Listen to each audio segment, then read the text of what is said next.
हल्द्वानी में गुरुवार को हुई हिंसा के बाद हालात पर काबू पाने के लिए क्षेत्र में कर्फ्यू लगा दिया गया है। इस मामले में पुलिस ने 5000 अज्ञात व्यक्तियों के खिलाफ केस दर्ज करते हुए 19 को नामजद भी किया है। इसी को लेकर एचएनएन ने हल्द्वानी से विधायक सुमित हृदय से खास बातचीत की है। बीते 8 तारीख को हल्द्वानी के बनबुलपुरा में जो पूरी घटना हुई है उस पर बातचीत करने के लिए हमारे साथ मौजूद है हल्द्वानी के विधायक सुमित हृदय जी। सर, हल्द्वानी में जिस तरीके का पूरा प्रकरण हुआ उसे आप किस तरीके से देखें? देखिए, बड़ा दुखदाई है, मन में बहुत पीड़ा है, काला अध्याय है। और हल्द्वानी में कभी भी आज़ादी के बाद से आज तक कभी भी ऐसी हिंसात्मक गतिविधि नहीं हुई।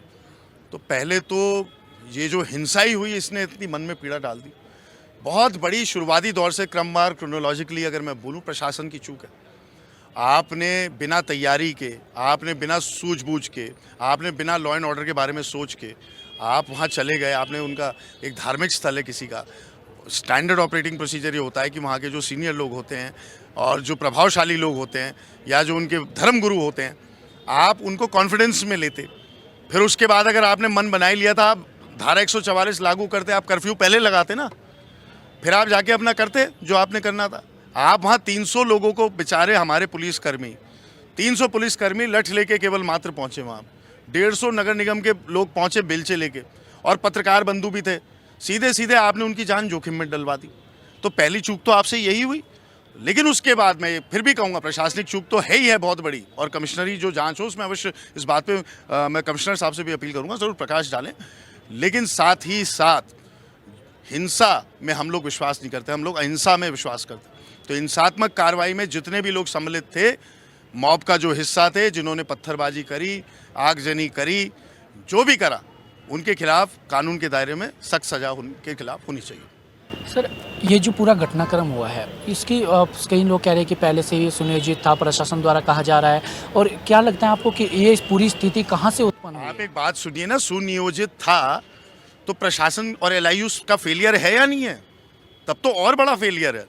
मैं तो मुख्यमंत्री जी से अपील करता हूँ कि इनका पटल परिवर्तन करिए वहाँ से, कि ऐसे अधिकारी वहाँ पे जिन्होंने सेंसिटिविटी नहीं समझी, और जो माहौल ख़राब हुआ, ठीक है, उसमें मॉब आई, मैंने तो कह ही दिया हिंसात्मक कार्रवाई के तो मैं कठोर तरीके से खिलाफ हूँ। अहिंसा ही रास्ता है, वक्तव्य ही रास्ता है, बातचीत ही रास्ता है, हिंसा का भी रास्ता नहीं है। लेकिन प्रशासनिक अधिकारियों की तो बहुत बड़ी चूक हुई है, इसमें कोई दो राय नहीं है। तो अवश्य मुख्यमंत्री जी से मैं यही कहूँगा कि जो प्रशासनिक अधिकारी हैं, इनका पटल परिवर्तन करने की आवश्यकता है। वहाँ पे ये भी बात सुनाई मेरे को दे रही है कल से कि जिला प्रशासन और जिला पुलिस के बीच में भी एग्रीमेंट नहीं था। जिला पुलिस ने यही कहा कि हम वहाँ पे अभी तैयारी नहीं है, हमें मत ले जाइए। तो जिला प्रशासन ने कहा कि नहीं, पीआरडी जाएगी फिर वहाँ पर। तो इसमें कितना सत्य, कमिश्नरी जाँच होगी, उसमें पता लग जाएगा। सर, कुछ लोग इसे यूसीसी से जोड़कर भी देख रहे हैं। देखिए, यूसीसी का तो कहीं विरोध हुआ ही कहाँ हुआ है देश भर में? बता दो आप मुझे। देश भर में यूसीसी का कहीं विरोध हुआ ही नहीं है। उत्तराखंड में कहाँ हुआ यूसीसी का विरोध? जिस दिन यूसीसी आया आपने कहीं विरोध देखा? मेरे शहर में तो बिल्कुल विरोध नहीं था, हरिद्वार जिले में भी नहीं था, उधम सिंह नगर जिले में भी नहीं था, नैनीताल जिले में भी नहीं था। इन 4 जिलों में ही ज़्यादा अल्पसंख्यक समाज के लोग रहते हैं। तो यूसीसी का कोई विरोध नहीं था, ये कोई यूसीसी का विरोध नहीं था, ये बस चूक हुई। और अगर सुनियोजित प्री प्लान था तो इनकी प्री प्लानिंग कहाँ थी? इनकी प्लानिंग का क्या हुआ? इन्होंने प्लान करके क्यों नहीं ये कार्य करा ताकि कोई भी हिंसा ना हो? Thank you sir. तो ये तो हमारे साथ हल्द्वानी से विधायक सुमित हृदय, और साफ तौर पर इनका कहना है कि जो हल्द्वानी की पूरी घटना हुई है, जो पूरा प्रकरण वहाँ पे हुआ है, उसमें पूरी प्रशासनिक चूक हुई है और इसकी जांच होनी चाहिए, और जो भी इसमें शामिल है उससे सख्त से सख्त कार्रवाई मिलनी चाहिए।